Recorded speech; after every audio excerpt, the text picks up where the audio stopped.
আমার গ্রামে, আমার জেলাতে, কাটিহারে আর মালদাতে শীর্ষাবাদের বাড়িতে বাড়িতে দেখতে পাওয়া যায়। তাহলে আপনি বলুন, আপনি সুখের দিনকে লাত মেরে কষ্টের দিনকে দুহাত দিয়ে টেনে আনছেন না? জান্নাতের দিকে এগিয়ে যাওয়া মানুষটা, আপনি ওই মানুষটা এখন কি জাহান্নামের দিকে হাঁটছেন না আস্তে আস্তে? এই হালাতে যদি আপনার মওত হয়ে যায়, তাহলে আপনি জান্নাত পাবেন না খালে ঢুকবেন? আপনাকে এতক্ষণ ধরে কথা বললাম, আমার বলা 45 মিনিট 50 মিনিট হয়ে গেল। বলছে আপনি এটা কথা কেন বলছেন মৌলভী সাহেব? কেন বলছি এই জন্য বলছি যে আমার সমাজের লোক যদি আজ নতুন করে মদ গিলাসে ঢেলে ঢেলে পান করে, আর ঢেলে ঢেলে পান করে দিন কাটাই, আর ওই হালাতে যদি মরে যায়, তো আল্লাহর কোরআন বলল যে কথাটা, যে তুমি খালের কিনারায় আছো, দম গেলেই যাবে। তো আমার ওই সমাজের লোকটা খালের কিনারায় খাড়া হয়ে নেই, দম গেলেই মারা যাবে, কবরে যাবে, আর কবরে গেলেই তার জাহান্নামের আগুন শুরু হবে। এটাকে অবিশ্বাস করছেন? তাহলে আমার দেশের লোক মদ খাবে কেন? মুসলমান তুমি মদ পান করবে কেন?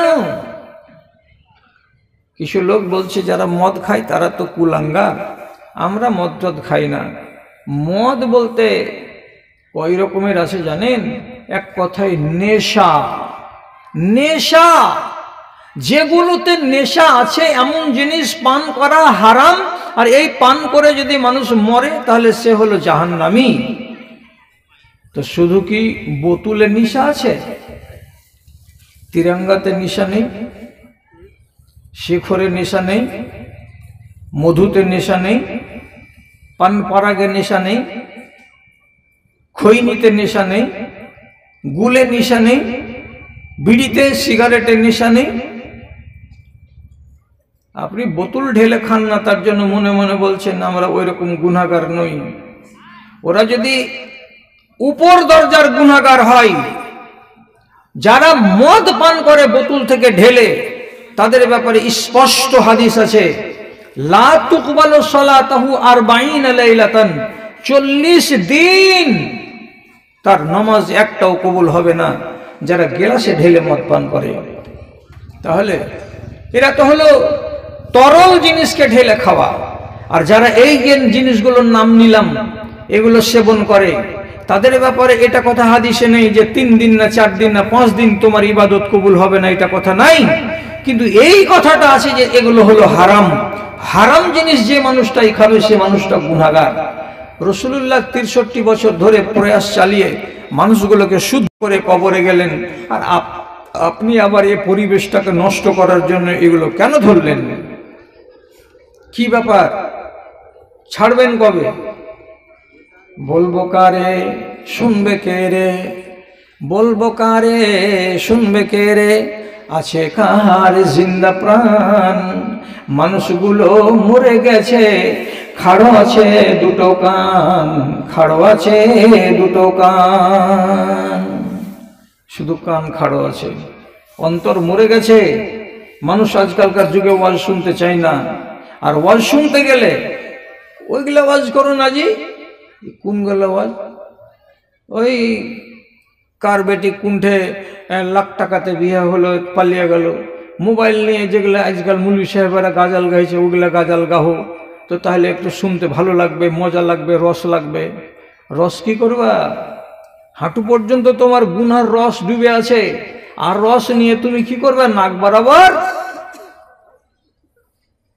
নিজেকে বাঁচার চেষ্টাটা করো, যে আগুন থেকে বেঁচে কবরে যাব কি করে। একটা হাদিস মানো না তোমরা, একটা আমার জাত শরীয়ত মানে না। আর তারাই আবার গাল গল্প করে কি যে আমার দিল ভালো আছে, আমার মন ভালো আছে, নমাজ পড়ে না, চোর, তারপরেও বলবে যে তোমার অন্তর থেকে আমার অন্তর অনেক পরিষ্কার। পরিষ্কার অন্তর নিয়ে ধুয়ে ধুয়ে পানি খাবা না? একটা মেয়ে ছেলেকে পর্দা ধরাতে পারছি না, একটা বেটা ছেলেকে শালীন চরিত্রের অধিকারী বানাতে পারছি। আর ওয়াজ করে করে করে করে 65 বছর বয়স হয়ে গেল, কেউ কথা শুনে না। কোনটা ওয়াজ আপনাকে করতে হবে? মৌলভী সাহেব এই জিনিসটা আমার ভেতরে খারাপই আছে, এটা যেন আর না থাকে, আর তুমি ওয়াজ করে দাও। খারাপই কোনটা নাই? শেখ সাদি বলেছিলেন, তানহামা দাগ দাগ মিশোদ পাম্বা কুজা কুজা মি দেহাম। আমার শরীরে যদি দুইটা জায়গাতে আঁচড় লাগে, খত তৈরি হয়, মলম লাগিয়ে দেওয়া যায়, ওখানে একটু করে ওষুধ বা তুলা লাগিয়ে দেওয়া যায়, আর সারাটা শরীরে যেখানে সেখানে যদি খত খত খত খত খত খত জায়গা জায়গা জায়গা জায়গা যদি ঘা হয়ে যায়, আপনি বলুন তো কয় জায়গাতে মলম লাগানো যায়? মুসলমান নামাজ পড়ে না গেল, মুসলমান ব্যভিচারে লিপ্ত এই জমানায় গেল, মুসলমানের মায়েরা পর্দা করে না গেল। মুসলমানদের যদি বিবাহ শাদীর দিকে তাকাও, আল্লাহ হেফাজত করে, একটা বিবাহ ইসলামী বিবাহ নয়, একটাও ইসলামী বিবাহ হয় না, সব নিজের মন মতো বিবাহ করছে। এই এলাকাতে জলসা করেছি, গায়ের নাম বলবো না, কেন যে এই যে সব মাথা মোটা সাক্ষীগুলো আছে সব বলে দিবে, আর তখন আমার 12 বাজাবে। গায়ের নাম বলছি না, জালসা করলাম, করে রাতের বেলায় ওখানে থেকে সকালবেলায় বাড়ি এলাম, সন্ধ্যাবেলায় খবর দিয়েছে জালসার দিন 2টা ধরা পড়েছে।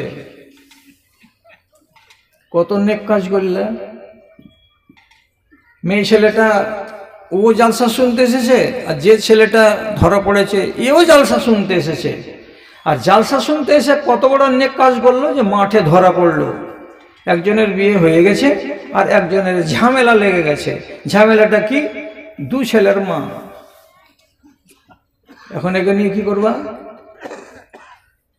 যে ওর কাছে গেছে এই শুভ দিনে, এই হারামি কাজে, ও 2 ছেলের বাপ। তাহলে মানুষের ইমানটা কত নিচে নেমেছে, কত তলে নেমেছে, কেউ আর শুনে? আচ্ছা আমি বলছি, এর আগে 1000 বার করে বলেছি, কথাগুলোকে কানে রাখবেন। কোন নারী যদি বেহায়া হয়ে কবরে যায়, প্রথম চান্সে জান্নাত পাবে না। ভালো করে মাথায় রাখেন, আপনার বেটি হোক, বিবি হোক, যেমন সেই হোক, কোন রমণী যদি পর্দা না করে বেহায়া হয়ে মারা যায়, তাহলে নমাজ থাকতে গেলে ওই মহিলাকে প্রথমে আল্লাহর জাহান্নামে যেতে হবে। লিখে রাখেন। 1, কোন মানুষ যদি নিজের বেটাদেরকে জমি দেয় আর বেটিদেরকে জমি না দিয়ে, বেটাদের 2 বিঘা করে জমি লিখে দিয়ে কবরে চলে গেল, লিখে নাও সাদা কাগজে, তোমাকে মরার পরে আগে জাহান্নামে যেতে হবে, তারপরে কত বছর জ্বলবে, তারপরে তুমি জান্নাতের মুখ দেখতে পাবে।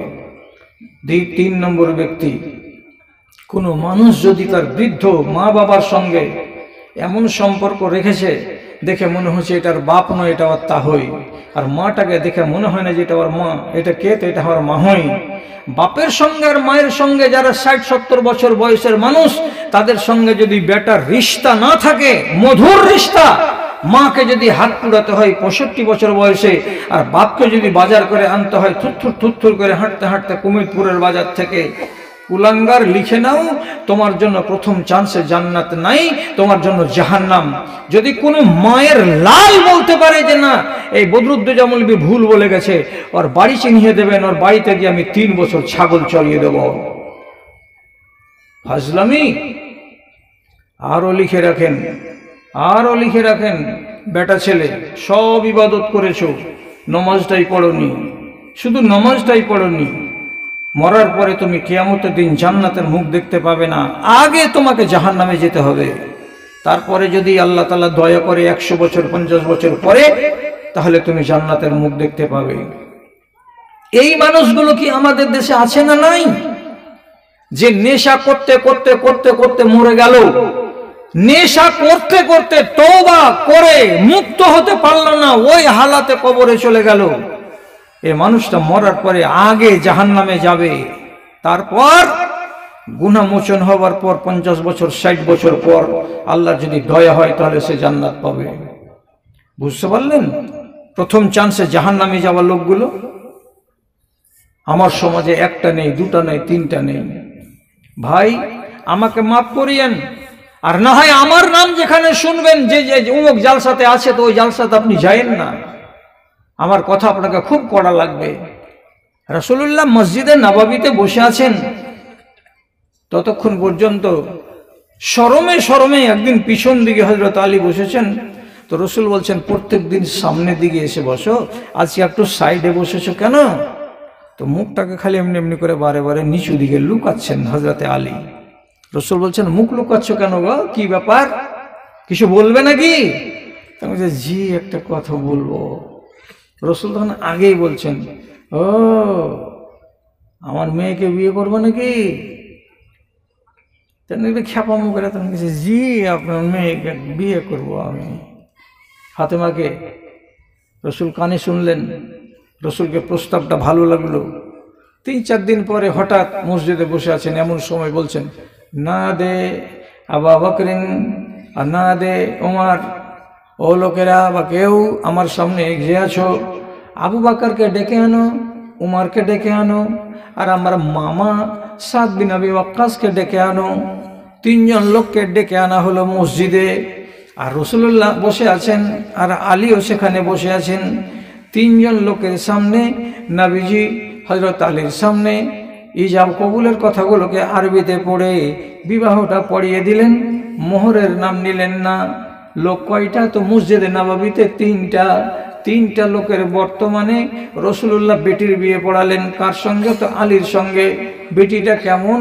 তো হযরতে ফাতেমার ব্যাপারে হাদিসে লেখা আছে, কিয়ামতের দিন হযরতে ফাতেমা লক্ষ লক্ষ কোটি কোটি যুবতী মেয়ে ছেলেরা যারা জান্নাতি হবে তাদের সরদারনি হবেন, তাদের নেত্রী হবেন। কে? তো এই ফাতেমা। এত বড় ইজ্জতওয়ালি মেয়ে ছেলের 3টা লোকের মজলিসে রাসূলুল্লাহ বিনা মোহরে বিয়ে পড়িয়ে দিলেন। 10 দিন পরে হযরত আলী বলছেন ইবনে বি ফাতেমাতা, শ্বশুরকে যে বলছেন বাপজান একটা কাজ করেন, কি আপনার বেটিকে বিদায় করে দেন, আমি বাড়ি নিয়ে যাব আর আমার সংসার সাজাবো। রাসূলুল্লাহ তখন বলছেন ঠিক আছে আলী, তোমার বাড়ি তুমি নিয়ে যাও আমার বেটিকে। তো সেদিন তো মোহরের উল্লেখ করিনি, আজকে তোমাকে বলছি আমার বেটিকে যা পারো মোহর এনে দাও আর দিয়ে আমার মেয়েকে নিয়ে যাও। হযরত আলী সাফ ভাষাতে বলছেন মা ইনদি শাইউন, আমার কাছে কিছুই নাই, আপনারই খেয়েছি, আপনারই পরেছি, আপনারই দেওয়া জামা, আপনারই দেওয়া লুঙ্গি, আপনারই দেওয়া চপ্পল, আপনারই দেওয়া তেল, আপনারই দেওয়া সাবুন আমি ব্যবহার করে বড় হলাম। আর আজকে আপনি 3 দিন আগে বিয়ে পড়িয়ে দিয়েছেন, আজকে বিদায় চাইছি, তো আপনি বলছেন কিছু মোহর নিয়ে এসো, আমার কাছে কিচ্ছু নেই। রাসূলুল্লাহ তাকে বলছেন আতেনিহা আল হুতাইমিয়াতা, তোমার কাছে একটা লোহার জেরা আছে, জেরা মানে বর্ম, লোহার তার দিয়ে জাল জাল জাল জাল জাল জাল করে এগুলো জামা বানানো হয়। সে জামাটা মিলিটারিরা গায়ে দিয়ে, তখনকার দিনে যুদ্ধের ময়দানে নামলে কেউ যদি তরবারি ঝেড়ে দেয় গায়ে, তো তরবারিটা কেটে বসবে না গায়ে। এই পোশাকটার নাম হলো আরবিতে জিরা। এই জিরা জিনিসটা হযরতে আলীর একটা ছিল বাড়িতে। নবীজি বলছেন জামাই তোমার বাড়ি যাও, আর যাওয়ার পরে লোহার জিরাটাকে বর্মটাকে নিয়ে এসো, এটাই দিয়ে দাও আমার বেটিকে। হযরত আলী বাড়ি গেলেন, আর যাওয়ার পরে লোহার বর্মটা 3 কেজি ওজন হবে, এটাকে নিয়ে এসে নবীজির হাতে তুলে দিলেন। আল্লাহ পাকের নবী ওটাকে নিয়ে গিয়ে নিজের বেটির কাছে রেখে দিয়ে বলছেন বেটি ফাতেমা, আমার জামাই বাবু বড্ড গরিব মানুষ, টাকা নাই, পয়সা নাই, দিনার নাই, দিরহাম নাই, জমি নাই, জিরাত নাই, তার মোহরানা স্বরূপ এটাই দিয়েছে। বাজারে যদি বিক্রি করা যায় তো এর দাম হবে 5 দিরহাম। 5 দিরহাম মানে চাঁদির টাকা 5 টাকা হবে। আর এতে 40 কেজি, সেই যুগের হিসাব অনুযায়ী 40 সা, 40 সার মানে হলো কি 100 কেজি গম পাওয়া যাবে, 100 কেজি জল পাওয়া যাবে।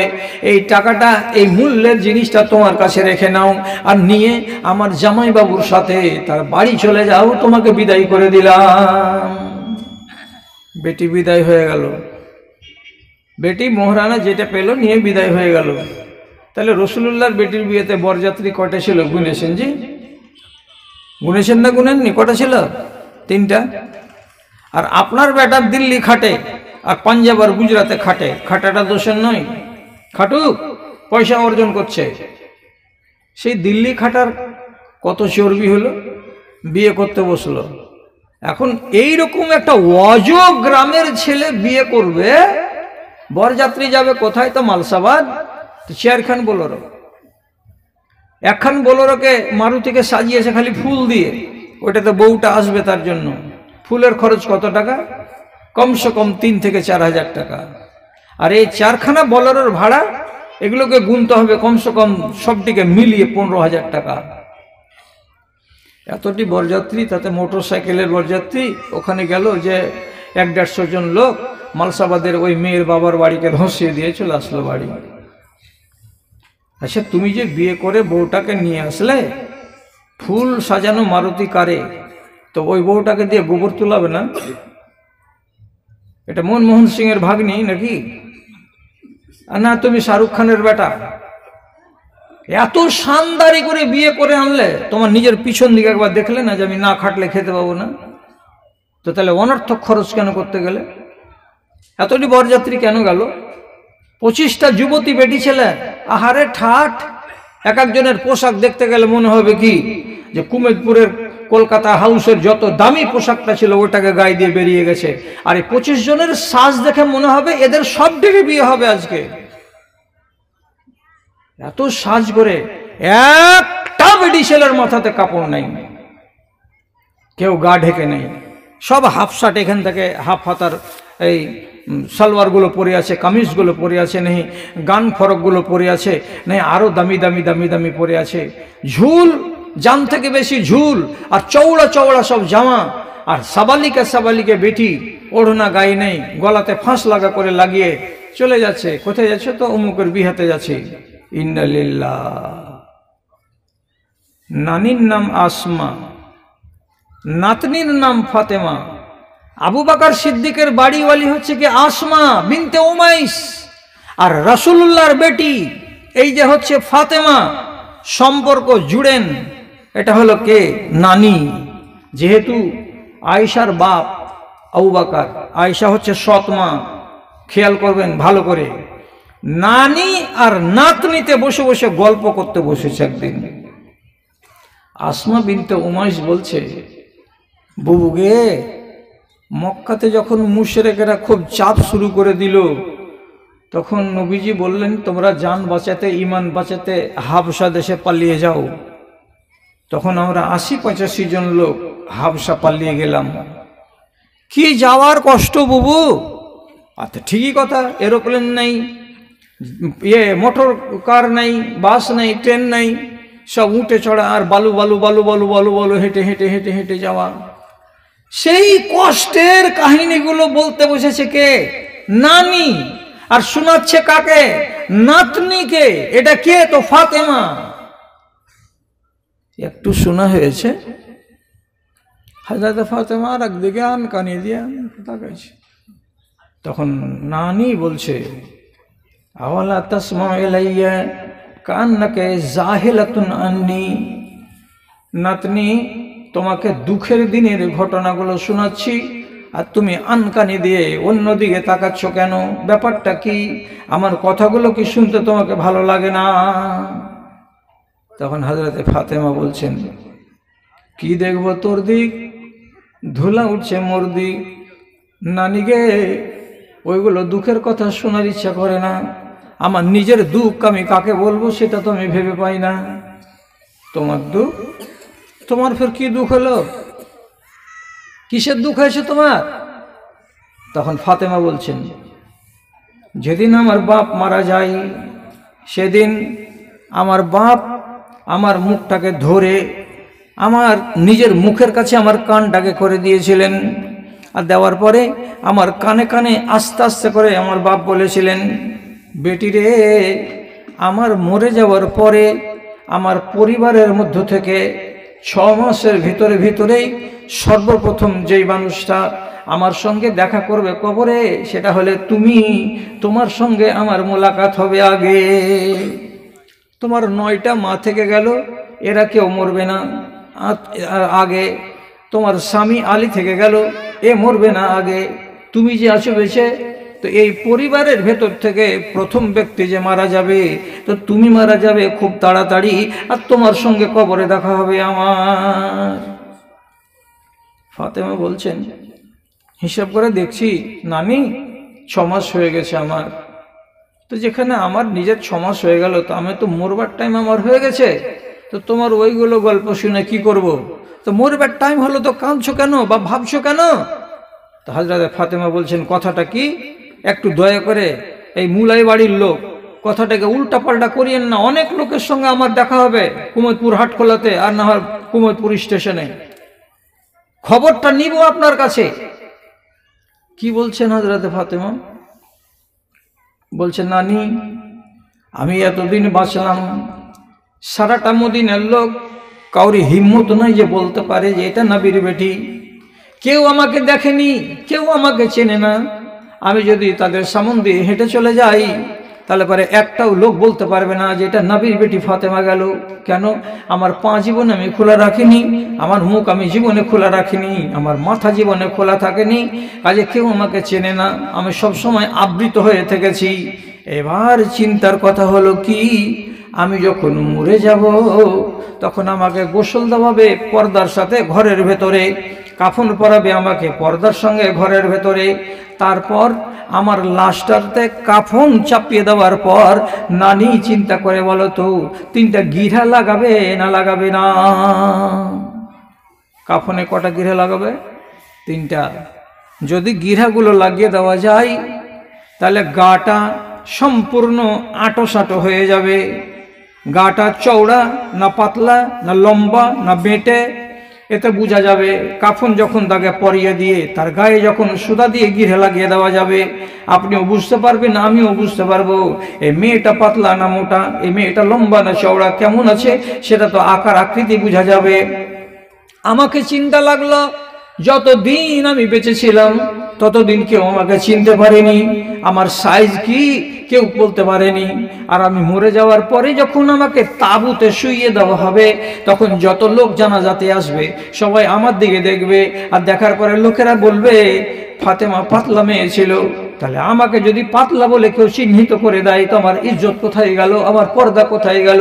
কেউ যদি বলে দেয় ফাতেমা এমনি লম্বা ছিল, তার 5 ফিট 3.5 ইঞ্চের সাইজ হয়ে যাবে, আমার সাইজ যদি কোনো মানুষ মেপে দিতে পারে কাফনের দিকে দেখে, তাহলে আমার ইজ্জত কোথায় গেল, আমার পর্দা কোথায় গেল? এই কথাটা যখন চিন্তা করছি যে মরণের পরে এই হালাত হবে, তখন আমার মাথাটা ভারী হয়ে যাচ্ছে নানি, যে আমি বেপর্দা হয়ে কেন কবরে যাব? নানি বলছে,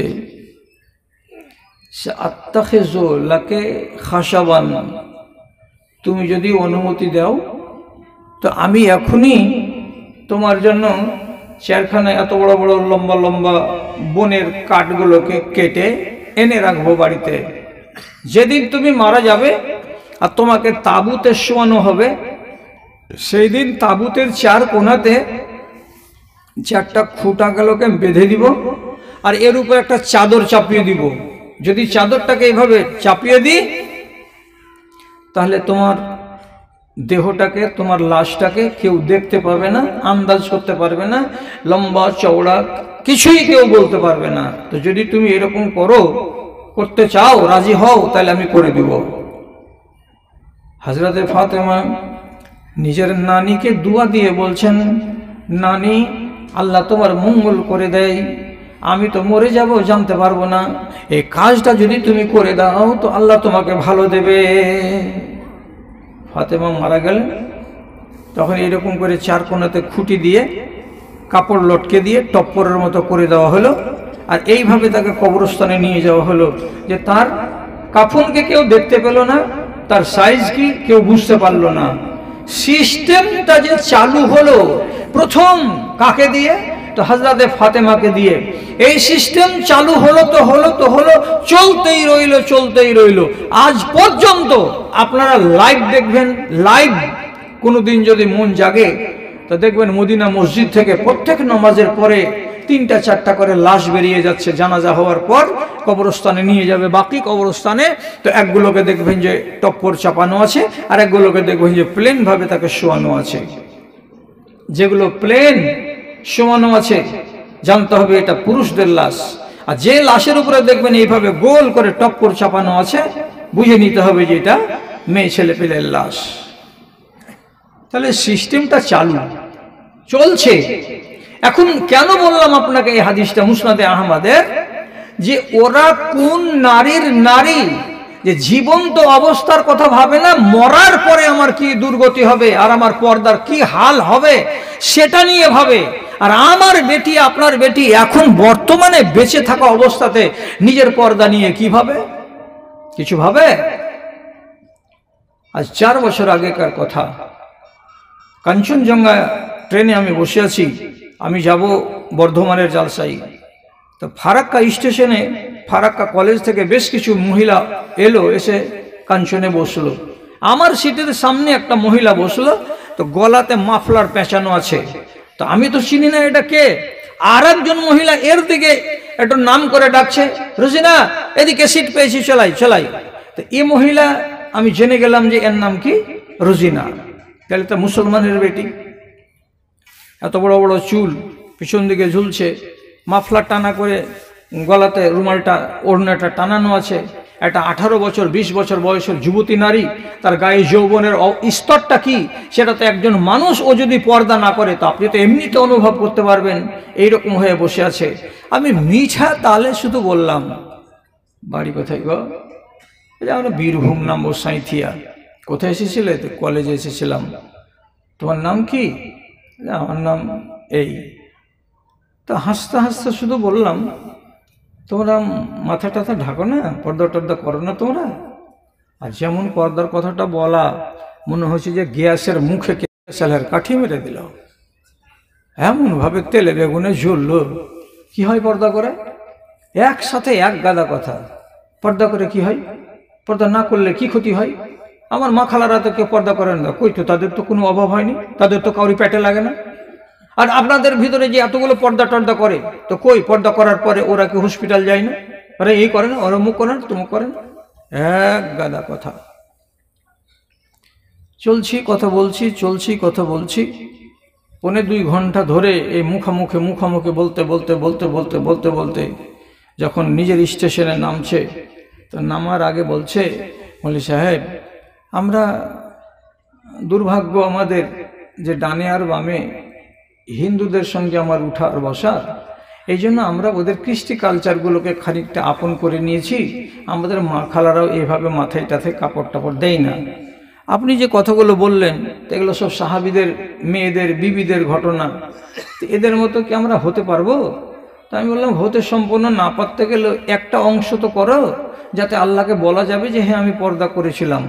তোমার মাথার চুলটা তো দেখতে সুন্দর লাগে, এটা কোন বেটা ছেলেকে ভালো লাগে না তুমি বলো তো? পৃথিবীর সবাইকে ভালো লাগে। তো যাকে যেটা ভালো লাগে সে সেটা তো পেতে চাই, তো সে সেটা কি পাই? তোমার এত সুন্দর চেহারা, তোমার এত সুন্দর যৌবন, যে তোমার দিকে দেখছে তাকেই ভালো লাগছে।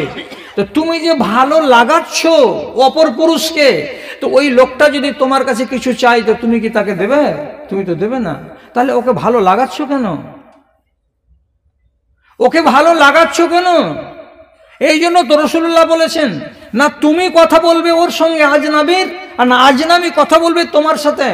না তুমি তোমার শরীরটাকে এমন ভাবে দেখাবে যাতে অন্যর ভেতরে যৌন চেতনা তৈরি হয়, আর না আমি নিজের গায়ে এমন আবরণ পরব যে আমাকে দেখতে গেলে কোনো রমণীর মনে আকর্ষণ তৈরি হয়। কেন?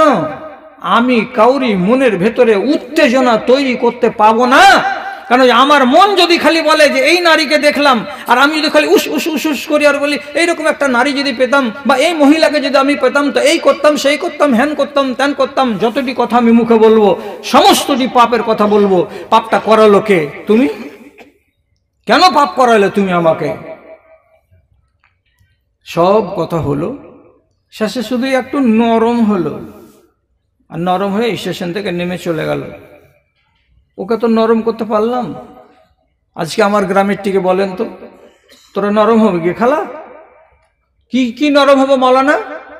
হাদিসে লেখা আছে, লা ইউতানা ফিরাসে আহাদিকুম মাখিতান খায়রুন লাহু আন ইয়ামুসসা রাজুলান। একটা মেয়ে ছেলের মাথাতে যদি একটা 1.5 ইঞ্চির কাঁটাকে এমনি করে নিয়ে হাতুড় দিয়ে গেড়ে দেওয়া যায় সেটাও ভালো, কিন্তু তার জন্য এটা ভালো নয় যে মহিলা কোন একটা আজনাবি বেটা ছেলের গায়ে হাত লাগাবে।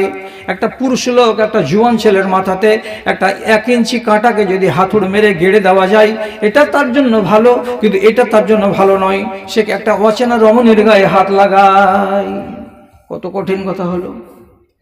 অথচ মুলাই বাড়িতে সর্দারের বাড়ি বিয়ে লাগুক, এশারের টাইম, এশার নামাজের পরে দেখতে পাওয়া যায় 20টা বেটি ছেলে এতখানি হলদি বেটালিয়া বসে আছে মোতায়েন, হ্যাঁ ওই সর্দারের বেটাকে কষে লাগার জন্য। কে তোমার এটা? তোমার মাহরাম। মাহরামের মানে কি? এটা কি তোমার বেটা? এটা কি তোমার ভাই? এটা কি তোমার চাচা? যার সঙ্গে বিয়ে করা জায়েজ নয় তাকে বলা হয় মাহরাম। তো যে মাহরাম তার গায়ে তুমি হাত লাগাতে পারবে, আর যে তোমার মাহরাম নয় তার গায়ে তুমি যদি হাত লাগাও তো কত বড় হারামি কাজ করলে এটা তোমার অনুমান হচ্ছে। ও যদি হলুদ মাখবে, ওর মাকে বলো, ওর ফুফুকে বলো, ওর দাদিকে বলো, ওর নানিকে বলো, ওর খালাকে বলো, ওর বোনকে বলো, এগুলো হলো মাহরাম। এদের সাথে তার বিয়ে চলবে না। এরা ইচ্ছা করলে পিঠে আর হাতে মুখে একটু মাখিয়ে দিতে পারে। আর যারা মাহরাম নয়, যার সঙ্গে বিয়ে করা জায়েজ আছে, অর্থাৎ দক্ষিণ মাথার একটা মেয়ে ছেলে হলুদ মাখাতে এসেছে, ওর সাথে এর বিয়ে করা জায়েজ। এই মেয়ে ছেলে এই বেটা ছেলেটাকে ছুঁতে পাবে না। কিন্তু আমাদের জাত বোনেরা, আমাদের জাতের মেয়েরা কেউ কানুন মানে না। এসেছি তখন পিঠের হলদরে বাছা গোটা আরো গোটা, মুখের হলদরে বাছা সাবুদানার ফোঁটা, ছেড়েই দিব আজকে কচলিয়ে, জাহান্নাম কুড়াবে তুমি। তো কে তোমাকে নিষেধ করবে? আর নিষেধ করে করে আমি রুখতে পারবো না, তাহলে তোমরা বয়ান কেন শুনবে? যাক, কথা অনেক আছে আপনাকে সংশোধন করার, আমাদের সংশোধন হওয়ার। এক কথাই বলছি, আল্লাহ তাআলা পাস করা লোক আর ফেল করা লোকের একটা তালিকা দিয়েছেন। পাস করা লোক কারা আর ফেল করা লোক কারা। আর ওয়াজ করব না, আমি ভালো টাইম এগিয়ে দিয়েছি, আমি সেটা কি বলছি বলে শেষ করে দিচ্ছি। পাস করা লোক কারা আর ফেল করা লোক কারা, আল্লাহ তাআলা সূরা বাকারার গোড়াতে বলছেন, দ্বিতীয় রুকুতে, আল্লাযীনা ইয়ানকুযুনা আহাদাল্লাহি মিন বা'দি মিসাকিহি ওয়া ইয়াকতাউনা মা আমারাল্লাহু বিহি আন ইউসালা ওয়া ইফসিদুনা ফিল আরজি উলাইকা হুমুল খাসিরুন। আল্লাহ তাআলা যেটি নিষেধ করেছেন, নিষেধ দিকে যদি নিষেধ বলে মেনে নেই, আল্লাহ তাআলা যেটিকে আদেশ করেছেন, আদেশ কটাকে যদি আদেশ বলে মেনে নেই, তাহলে এই মানুষগুলো হলো পাস। আর আল্লাহ রাব্বুল আলামিন যেগুলো নিষেধ করেছেন, নিষেধকে যদি নিষেধ মনে মনে না করে, সেগুলোও যদি করে দেয়, আর যেগুলো আদেশ করেছেন সেগুলোকে একটা দুটাকে যদি ছেড়ে দেয়, রব্বুল আলামিন বলছেন উলাইকা হুমুল খাসিরুন, এরা হলো ফেল পড়া মুসলমান। আর যারা ফেল পড়ে যাবে তারা কিয়ামতের দিন বরবাদ হয়ে যাবে। এখন আপনি চিন্তা করেন, নামাজ পড়ো, রোজা রাখো, হজ করো, যাকাত দাও, সত্য কথা বলো, হালাল রুজি খাও, পর্দার সঙ্গে থাকো, মা বাবার সেবা শুশ্রূষা করো, এটা আদেশ। যদি একটা ছেড়ে দাও, ভোল্টেজ কমলো ইমানের। নিষেধ, চুরি করিও না, ডাকাতি করিও না, রাহাজানি করিও না, পরনিন্দা করিও না, গীবত করিও না, ব্যভিচার করিও না, সুদ খেও না, মদ খেও না, আর বেহায়া হয়ে ঘোরাফেরা করিও না, না না না। এগুলা যেটা যেটা তুমি ছেড়ে দিলে, যেটা যেটা তুমি ছেড়ে দিলে, তোমার ইমানের ভোল্টেজ ততটা কমে গেল। ইমান যদি কমে যায়, গেলে রসাতলে। আল্লাহর দুটোর আইন, আদেশ আর নিষেধ যদি আপনি মেনে চলতে পারেন তাহলে কামিয়াব, আর যদি মেনে চলতে না পারেন তাহলে আপনি গেলেন। আল্লাহ রাব্বুল আলামিন আপনাদের মতো মানুষগুলোকে ইমানের জিন্দেগি যেন দান করে। চলে যাবেন সবাই এখন উঠে এখান থেকে। তো যাওয়ার আগে একটা কথা শুধু বলি, যে আমি প্রত্যেক জালসাতে শেষের বেলায় সব জায়গাতে আমি বলি যে আসল আসল দানটি আগেকার মৌলবি উঠিয়ে নেয়। তখন আমি ন্যাংড়া ফকিরের মতন বলি কি, যে আমাকে খালি 20 টাকা আর 50 টাকা করে দাও। তো ওইটাই মানুষের কাছে থাকে। তখন